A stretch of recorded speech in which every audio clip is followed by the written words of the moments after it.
नमस्ते। आज 31 जुलाई हिंदी साहित्य जगत के उज्जवल तारे प्रेमचंद का जन्म दिवस। हमारे मंझेरी गवर्नमेंट बॉयज स्कूल के राष्ट्रभाषा क्लब इस पुण्यतिथि को बड़ी धूमधाम से मनाने का निश्चय कर लिया है। प्रेमचंद आधुनिक हिंदी कहानी के पितामह और उपन्यास सम्राट माने जाते हैं। उन्होंने हिंदी कहानी और उपन्यास की एक ऐसी परंपरा का विकास किया जिसने पूरी सदी के साहित्य का मार्गदर्शन किया। आगामी एक पूरी पीढ़ी को गहराई तक प्रभावित कर प्रेमचंद ने साहित्य की यथार्थवादी परंपरा की नींव रखी। उनका लेखन हिंदी साहित्य की एक ऐसी विरासत है जिसे बिना हिंदी के विकास का अध्ययन अधूरा होगा। वे एक संवेदनशील लेखक, सचेतन नागरिक, कुशल वक्ता तथा सुधी संपादक थे। भारतीय साहित्य के बहुत सा विमर्श जो बाद में प्रमुखता से उभरा, चाहे वो दलित साहित्य हो या नारी साहित्य, उसकी जड़ें कहीं गहरे प्रेमचंद के साहित्य में दिखाई देती हैं। सादा और सरल जीवन के मालिक प्रेमचंद सदा मस्त रहते थे। उनके जीवन में विषमताओं और कटुताओं से वो लगातार खेलते रहे। इस खेल को उन्होंने बाजी मान लिया जिसको हमेशा जीतना चाहते थे। सरलता, सौजन्यता और उदारता के वो मूर्ति थे। जहां उनके हृदय में मित्रों के लिए उदार भाव था, वहां उनके हृदय में गरीबों और एवं पीड़ितों के लिए सहानुभूति का अथाह सागर था। प्रेमचंद उच्च कोटि के मानव थे। आपको गांव के जीवन से अच्छा प्रेम था। जीवन का अधिकांश भाग उन्होंने गांव में ही गुजरा। बाहर से बिल्कुल साधारण दिखने वाले प्रेमचंद अंदर से जीवनी शक्ति के मालिक थे। अंदर से जरा सा भी किसी ने देखा तो उसे प्रभावित होना ही था। हमारे राष्ट्रभाषा क्लब के द्वारा आयोजित इस समारोह में मुख्य भाषण देने के लिए हमारे आदरणीय प्रधान अध्यापक श्री हमसा जी हमारे साथ हैं। मुख्य भाषण देने के लिए मैं उनको सविनय आमंत्रित करती हूँ। साथ ही इस समारोह पर सबका स्वागत भी करती हूँ। धन्यवाद।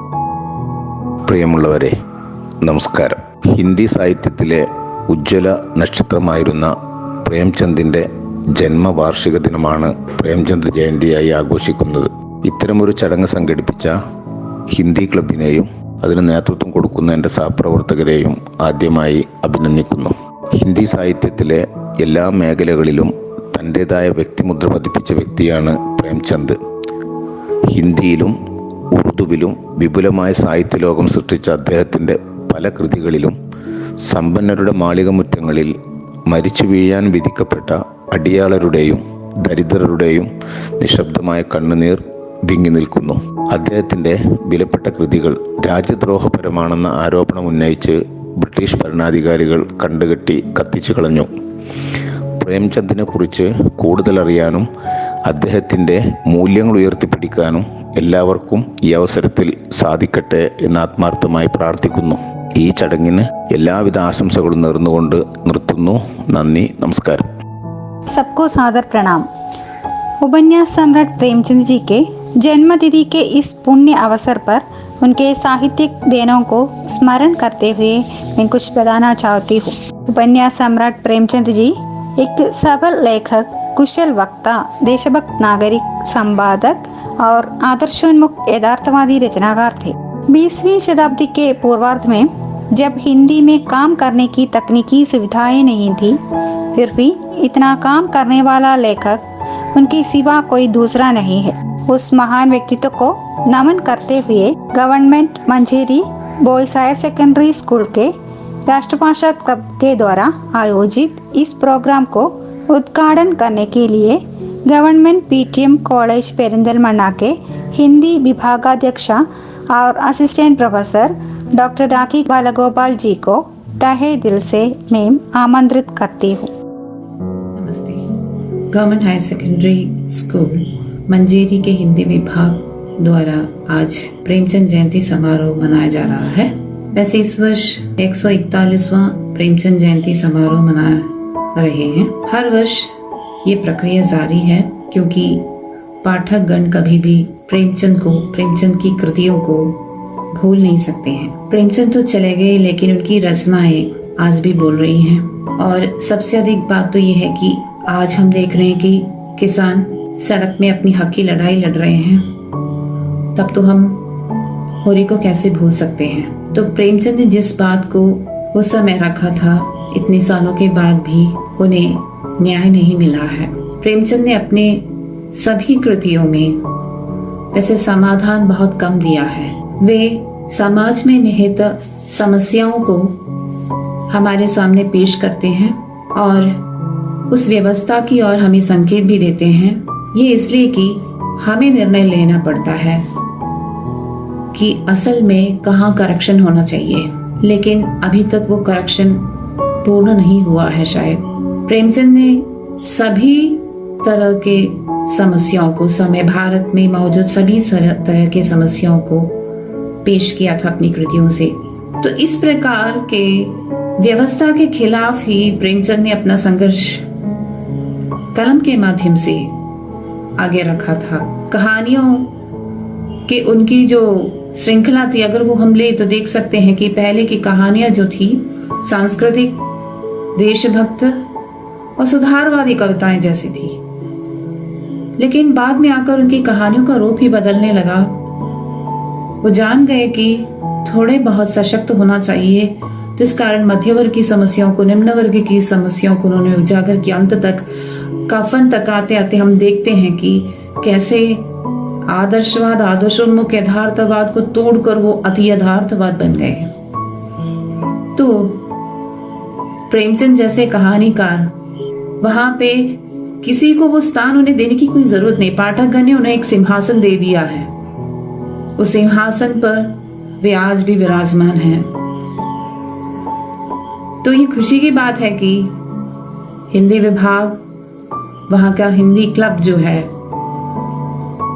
मंजेरी के बच्चे जो हैं, वो लोग इस तरह के एक महान साहित्यकार की कृतियों को लेकर कई तरह की प्रतियोगिताओं में भाग ले रहे हैं।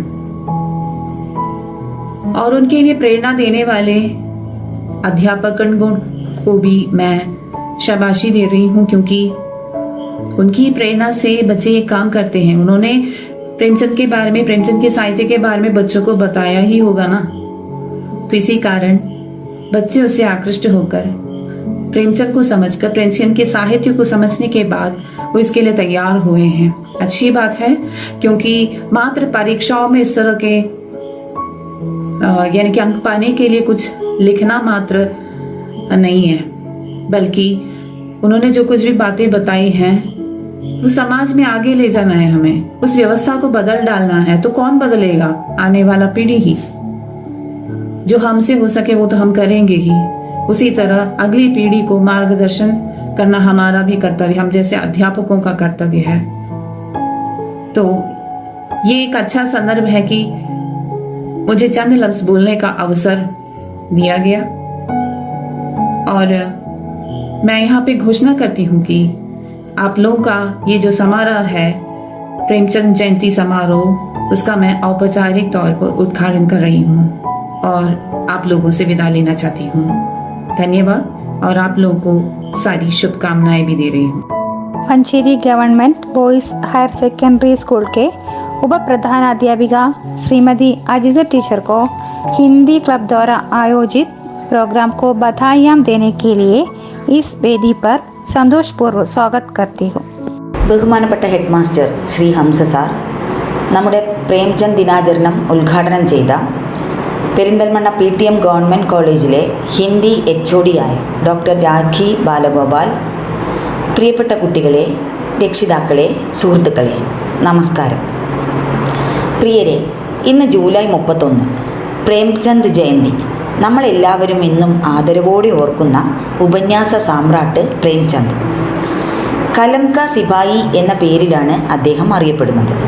പേരിനെ അന്വർത്ഥമാക്കിക്കൊണ്ട് തന്നെ താൻ ജീവിച്ചിരുന്ന കാലഘട്ടത്തിലെ പ്രശ്നങ്ങൾക്കെതിരെ പേന കൊണ്ട് പോരാടിയ മുൻഷി പ്രേംചന്ദ്. അദ്ദേഹം പോരാടിയ എല്ലാ വിഷയങ്ങളും ഇന്നും സജീവ പ്രശ്നങ്ങളായി നിലനിൽക്കുന്നുണ്ട്. ഇതിനർത്ഥം അദ്ദേഹം വളരെ ദീർഘദർശിയായിരുന്ന മഹാനായിരുന്നു എന്ന് തന്നെയാണ്. സ്ത്രീ സമത്വം, ജാതി വ്യവസ്ഥ, കർഷക പ്രശ്നങ്ങൾ, ഇവയെല്ലാം കാലങ്ങൾക്ക് മുമ്പേ നടന്ന ആ പോരാളി അറിഞ്ഞിരുന്നു, പേന കൊണ്ട് പ്രതികരിച്ചിരുന്നു. 1880 ജൂലൈ 31 വാരാണസിയിലെ ലംഹി ഗ്രാമത്തിൽ ജനിച്ച് ബാല്യത്തിലെ വേദനകളെ മറികടന്ന് കടുത്ത ജീവിത യാഥാർത്ഥ്യങ്ങളെ ഇതിവൃത്തമാക്കിയ അതുല്യ സാഹിത്യകാരൻ. നോവൽ, ലേഖനങ്ങൾ, കഥ എന്നു വേണ്ട എല്ലാ സാഹിത്യ വിഭാഗങ്ങളിലും അദ്ദേഹം കഴിവ് തെളിയിച്ചിരുന്നു. ഉത്തമനായ ദേശസ്നേഹിയും സാമൂഹ്യ പരിഷ്കർത്താവുമായിരുന്നു മുൻഷി പ്രേംചന്ദ്. മറക്കാനാകാത്ത ധാരാളം കഥാപാത്രങ്ങളെ നൽകി കാലയവനിക പൂകിയ പ്രേംചന്ദിനെക്കുറിച്ച് എത്ര പറഞ്ഞാലും തീരില്ല. ഗോദാൻ, ഗബൻ, കർമ്മഭൂമി, നിർമ്മല ഇങ്ങനെ ഒരുപാട് മറക്കാനാകാത്ത സാഹിത്യ സൃഷ്ടികൾ സമ്മാനിച്ച മഹാൻ. വായനക്കാരുടെ മനസ്സിൽ എന്നും ഒരു തെളിദീപമായി വിളങ്ങുന്ന പ്രേംചന്ദിൻ്റെ ഓർമ്മയിൽ പ്രേംചന്ദിനെ പോലെ സാഹിത്യത്തിൽ തനതായ മുദ്ര പതിപ്പിക്കാൻ നിങ്ങളിൽ ചിലർക്കെങ്കിലും സാധിക്കട്ടെ എന്ന് പ്രാർത്ഥിച്ചുകൊണ്ട് നമ്മുടെ സ്കൂളിലെ പ്രേംചന്ദ് ദിനാചരണങ്ങൾക്ക് എല്ലാവിധ ആശംസകളും നേരുന്നു. मुंशी प्रेमचंद जी का जन्म दिवस आज धूमधाम के साथ मनाने का निश्चय कर लिया है। उन्हें याद करके हमारे बच्चों द्वारा यहाँ अनेक कार्यक्रम चल रहे हैं।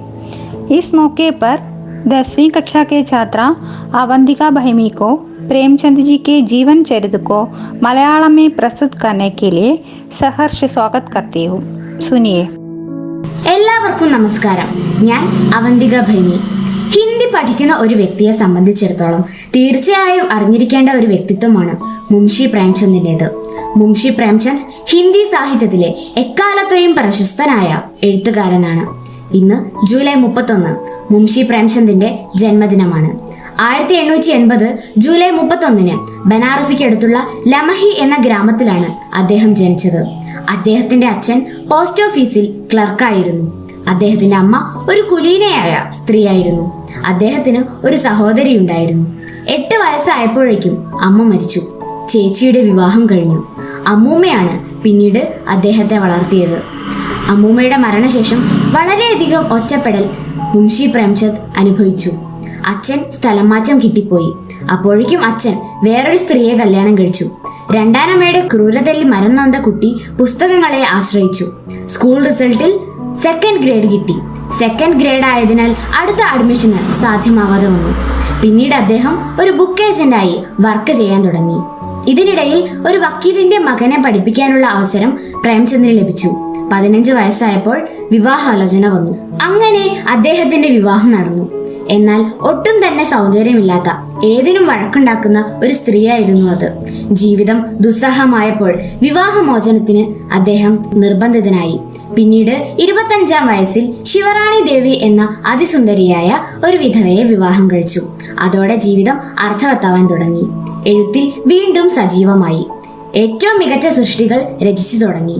സേവാസദൻ എന്ന നോവലാണ് അദ്ദേഹത്തിന്റെ ഏറ്റവും മികച്ച സൃഷ്ടി.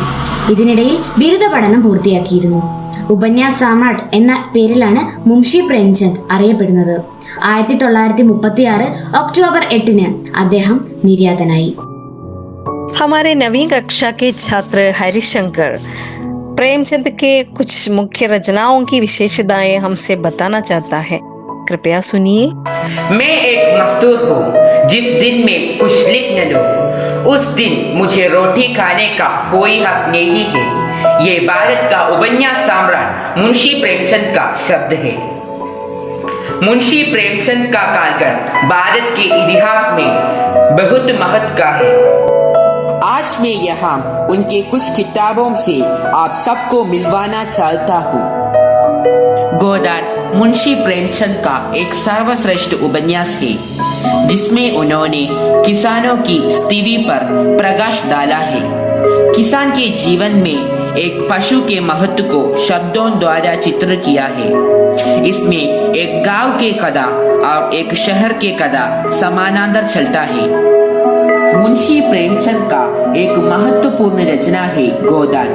उनके अमर कृति गोदान शीर्षक का अर्थ है गाय का दान, जो कि एक हिंदू मान्यता है अपने जीवन काल के सभी पापों से ऋण मुक्त होने का और अपने आगे का सफर निष्पाप तय करने का.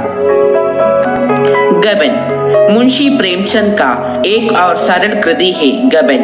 ये कहानी जमानत और उसके परिवार की है। गबन हमें ये सिखाते हैं कि बाहरी दिखावों से बेहतर ये है कि हम वो कार्य करें जो हमारे मन और जीवन को पाल लेने वाले हो। अच्छे सोचना, अच्छा काम करना, ये हमारा जीवन का लक्ष्य होना चाहिए।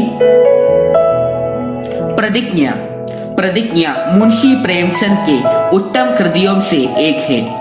इस उपन्यास में प्रेमचंद ने भारतीय समाज में व्याप्त विधवा समस्या का चित्रण किया है।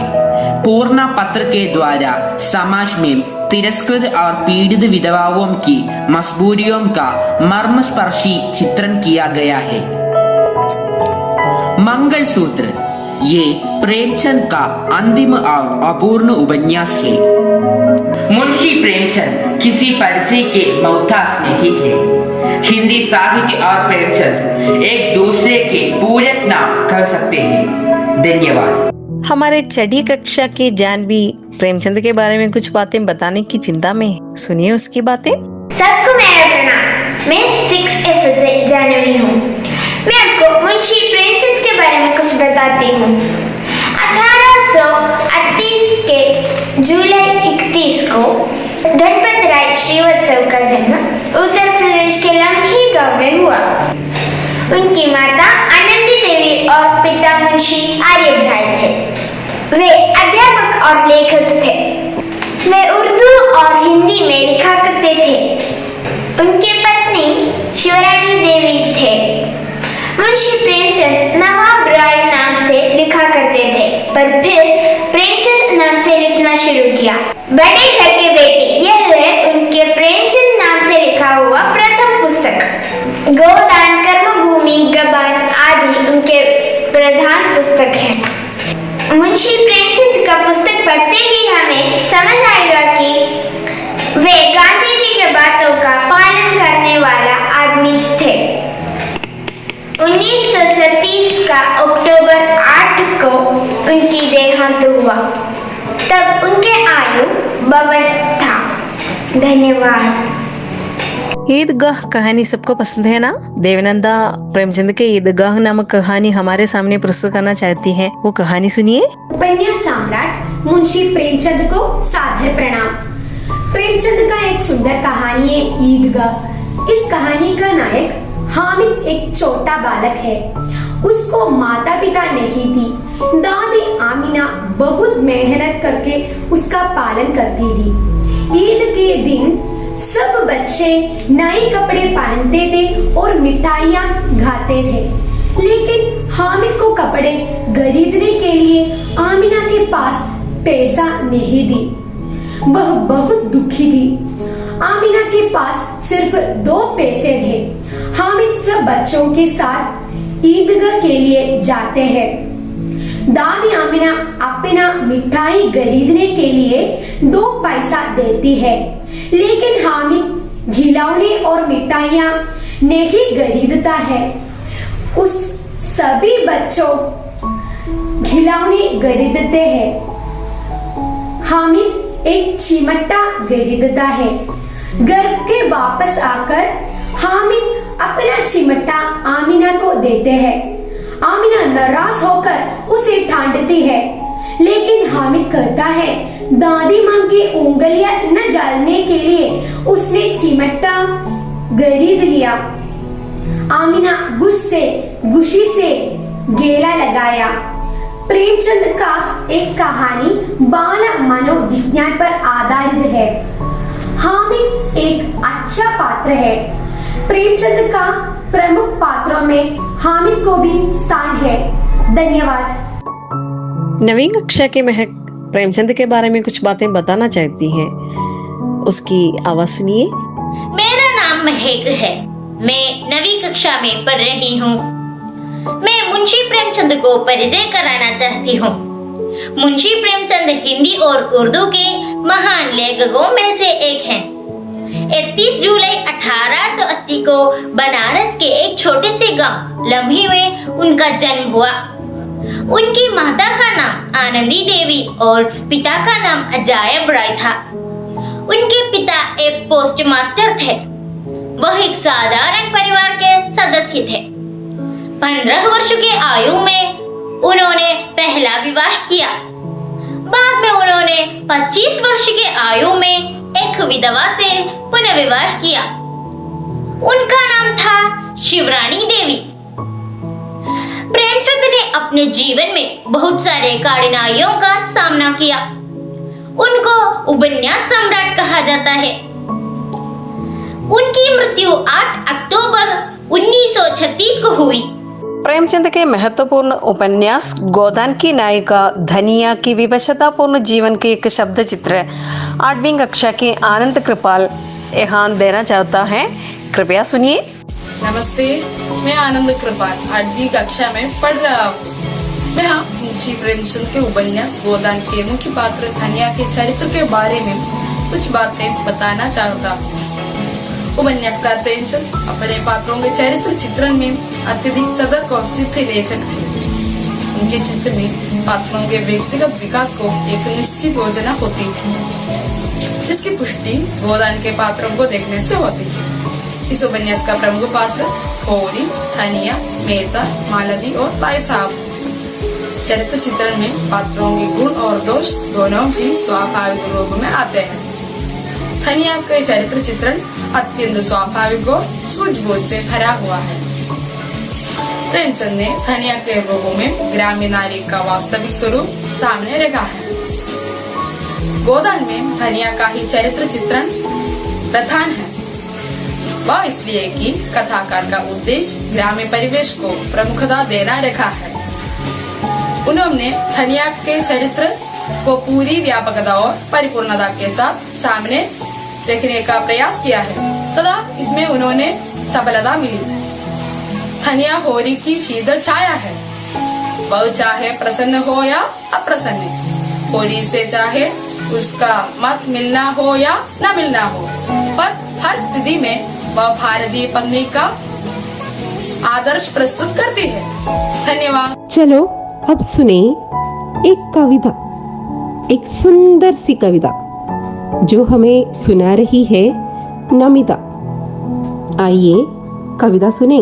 बचपन का दान नाम नवाब, बाद में मुंशी बन गए साहब। दिन पदराए है नाम तुम्हारा, लम्ही में है दाम तुम्हारा। बात कोई जब रास न आए, तब तब तुमने कलम उठाए। ऐसे दे प्रेमचंद हमारे, कुछ न कहते वो बेचारे। गाँवों के बारे में लिखी कहानी, महिमा तुम्हारी किसने है जानी। लिखना उर्दू से शुरू किया, हिंदी में इतिहास रच दिया। सीधा सादा टंग अपनाते, गांधीवादी रूप दिखाते। ऐसे दे प्रेमचंद हमारे, कुछ न कहते वो बेचारे। माँ के ममता से तुम दूर रहे, माँ से तुम्हें दुख मिलते रहे। कष्टों को तुम सहते रहे, फिर भी तुम चुप ही रहे। गुद को कहते दे तुम मजदूर, क्रोध घमंड दे तुमसे अधिदूर। ऐसे दे प्रेमचंद हमारे, कुछ न कहते वो बेचारे। जिनमें गरीबी में उसी में पले, संघर्ष जिंदगी में करते चले। बीए किया बड़ा संघर्षों से, इसकी दी उम्मीद तुम्हें वर्षों से। ऐसे दे प्रेमचंद हमारे, कुछ न कहते वो बेचारे। प्रतिज्ञा गबन और वरदान सेवा सदन प्रेमाश्रम, गोदान कायकल्प निर्मल, रंगभूमि मंगल सूत्र और कर्मभूमि, इन सबका है लेखन तुम्हारा। इनसे तुमने समाज सुधारा। ऐसे दे प्रेमचंद हमारे, कुछ न कहते वो बेचारे। लिखने में तुमसे कोई जीत न पाए, घुटनों चलती हिंदी को चलना बतलाए। एक से एक उपन्यास लिखते आए, उपन्यास सम्राट की उपाधि पाए। जंतर तंत्र की दुनिया से बाहर लाए तुम, दुनिया को दुनिया की हकीकत समझाए तुम। ऐसे थे प्रेमचंद हमारे, कुछ न कहते वो बेचारे। धन्यवाद। दोस्तों, आप सभी ने प्रेमचंद के बारे में सुना होगा। नहीं सुना तो चलिए हमें मशहूद जो 6ठी कक्षा से है सुना रहे हैं उनके बारे में एक जीवनी। मेरा नाम आसू तंगल है। मैं 6ठी कक्षा में पढ़ता हूँ। मैं यहाँ उपन्यास सम्राट प्रेमचंद का जीवन परिचय देना चाहता हूँ। सुनिए। प्रेमचंद का जन्म 31 जुलाई 1880 को वाराणसी जिले के लम्ही गांव में हुआ। वे हिंदी और उर्दू के सर्वाधिक लोकप्रिय का उपन्यासकार, कहानीकार एवं विचारक थे। प्रेमचंद उपन्यास सम्राट नाम से जाना जाता है। उन्होंने सेवा सदन, प्रेमाश्रम, रंगभूमि, निर्मला, कबन, कर्मभूमि, गोदान आदि उपन्यास लिखे थे। उनकी कहानियाँ कफन, पूस की रात, पंच परमेश्वर, बटेकर की बेटी, बूढ़ी काकी, दो बैलों की कथा आदि है। प्रेमचंद ने हिंदी समाचार पत्र, जागरण तथा साहित्यिक पत्रिका हंस का संपादन और प्रकाशन भी किया। उनका निधन 8 अक्टूबर 1936 में हुआ। धन्यवाद। प्रेमचंद के सर्वश्रेष्ठ और अमर कृति गोदान की कुछ विशेषताएं 7वीं कक्षा के फातिमा शहदा हमारे सामने प्रस्तुत करना चाहती है। अच्छा तो सुनिए। नमस्कार, मैं फातिमा शहदा 7वीं कक्षा में पढ़ती हूँ। मैं आपके सामने प्रेमचंद के प्रसिद्ध उपन्यास गोदान के बारे में कुछ बातें बताना चाहती हूँ। प्रेमचंद के अंतिम और सबसे महत्वपूर्ण उपन्यास माना जाता है। गोदान के नायक होलीराम और नायिका तनिया के परिवार के रूप में हम भारत की एक विशेष संस्कृति का सजीव और सागर पाते हैं। ऐसी संस्कृति जो अब समाप्त हो रही है या हो जाने को है, फिर भी जिसमें भारत की मिट्टी की सौंधी सुबास भरी है। गोदान हिंदी के महाकाव्य के विकास का उज्जवलतम प्रकाश स्तंभ है। यह ग्रामीण जीवन और कृषि संस्कृति का महाकाव्य है। प्रेमचंद ने इसे अमर बना दिया है। जान पड़ता है प्रेमचंद ने अपने संपूर्ण जीवन के व्यंग्य और विनोद, कसक और वेदना, विद्रोह और वैराग, अनुभव और आदर्श सभी को इसी एक उपन्यास में भर देना चाहा। ओम प्रेमचंद ने अपनी रचनाओं में शोषित समाज के विभिन्न वर्गों की करतूतों व हथकंडों का पर्दाफाश किया है। धन्यवाद। अच्छा तो दोस्तों सुने गंगी की चरित्रगत विशेषताएं।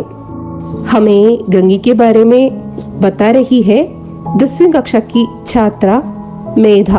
ठाकुर का कुआं उपन्यास सम्राट प्रेमचंद की एक प्रसिद्ध कहानी है। उस कहानी के मुख्य पात्र है हमारी गंगी।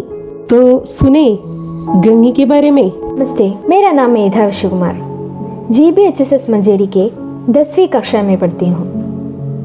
हिंदी के प्रसिद्ध साहित्यकार श्री मुंशी प्रेमचंद जी की ठाकुर का कुआं नामक कथा के मुख्य पात्र गंगी नामक एक वनिता है। गंगी के चरित्र पर विचार करें तो वो एक जागरूक नारी के रूप में उभरती है। उसके चरित्र में स्वाभाविकता है।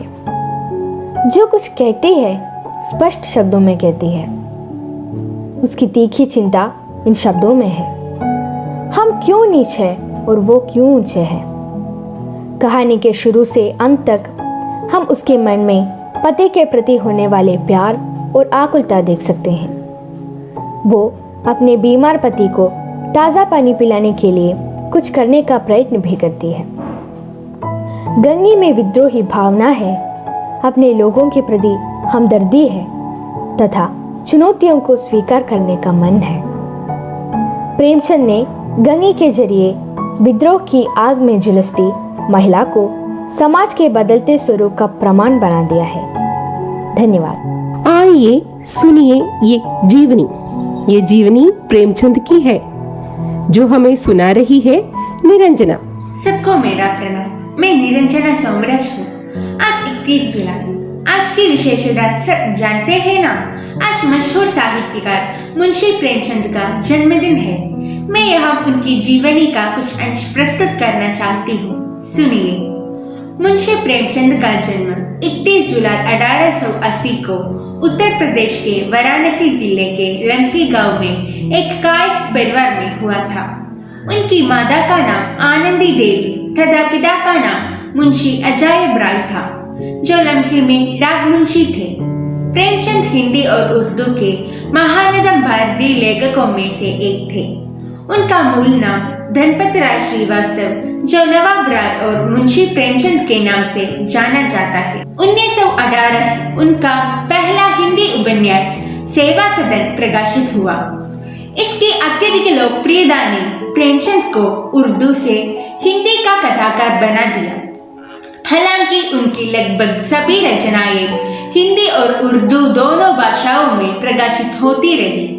उन्होंने लगभग 300 कहानियां तथा 1.5 दर्जन उपन्यास लिखे। मरणोपरांत उनकी कहानियां मानसरोवर नाम से 8 खंडों में प्रकाशित हुई। उपन्यास और कहानी के अतिरिक्त वैचारिक निबंध, संपादकीय, पत्र के रूप में भी उनका विपुल लेखन उपलब्ध है।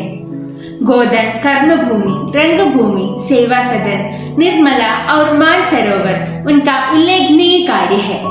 लंबे बीमार के बाद 8 अक्टूबर 1936 को उनका निधन हो गया। धन्यवाद। इस समारोह आकर्षक बनाने के लिए हमारे छात्रों से बनाए हुआ कुछ पोस्टर भी देखिए।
कबीरदास, सूरदास, तुलसीदास आदि हिंदी के प्राचीन भक्त कवियों में विख्यात हैं। इनमें कृष्ण भक्ति शाखा के मशहूर कवि हैं सूरदास। उनके एक सुंदर पद है, जसोदा हरिपाल ने झुलावे। कान को बाल रूप में पाकर लालन पालन तथा प्यार करने का अवसर श्री यशोदा को मिलती है। इसलिए जो सुख देवताओं तथा मुनियों के लिए भी दुर्लभ है, वही सुख श्री नंद पत्नी यशोदा प्राप्त कर रही है। पद सुनिए। जसोदा हरिपाल ने झुलावे। जसोदा हरिपाल ने झुलावे, हलरावे दुलरावे मल्हावे, जोई सोई कछु गावे। मेरे लाल को आओ निंदरिया, काहे रानी सुहावे। मेरे लाल को आओ निंदरिया, काहे रानी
जसुमती मधुरै गावै एहि मंदर अगुलाई उठै हरे जसुमती मधुरै गावै जो सुख सूर अमर मुनि दुर्लभ नंद भामिनी पावै नंद भामिनी पावै। इस समारोह को बधाई देने के लिए हमारे छोटे बच्चे कुछ बधाई कार्ड बना दिया है, वो भी देखिए।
सबको मेरा प्रणाम। मैं जिसी। आज मुझ पर सौंपा गया कर्तव्य है कृतज्ञता भाषण देना। अपना कर्तव्य निभाने से पहले उपन्यास सम्राट प्रेमचंद के बारे में कुछ कहना चाहती हूँ। मुझसे पहले भाषण दिए विशिष्ट व्यक्तियों के जरिए आप सबको प्रेमचंद जी के बारे में कुछ ज्ञान प्राप्त हुई होगी। उनसे बढ़कर मैं कुछ कह नहीं सकती। उस महान कहानीकार उपन्यासकार के बारे में जितना भी कहूँ वह कम है। उन्हें हम हिंदी साहित्य के विलियम शेक्सपियर भी कहते हैं। फिलहाल मैं अपना कर्तव्य को भूली नहीं हूँ। कृतज्ञता भाषण देना मेरा कर्तव्य है, तो मैं वो कर्तव्य निभा रही हूँ। हमारे इस कार्यक्रम के उद्घाटन निभाने वाली पीटीएम कॉलेज पेरदमना के असिस्टेंट प्रोफेसर श्रीमती राखी बालगोपाल, हमारे स्कूल के प्रधान अध्यापक श्री हंसा सर, उप प्रधान अध्यापिका श्रीमती अजिता टीचर, इस कार्यक्रम को सफल बनाने के लिए प्रयत्न किए मेरे सभी अध्यापकों और मेरे प्यारे बच्चों, आप सबको मैं अपनी ओर से और हिंदी क्लब की ओर से धन्यवाद अदा करती हूँ। आप सब अपना अमूल्य समय इस कार्यक्रम के लिए बिताए हैं। जितना भी धन्यवाद कहूँ वह कम होगा। फिर भी तहे दिल से सबको फिर एक बार धन्यवाद।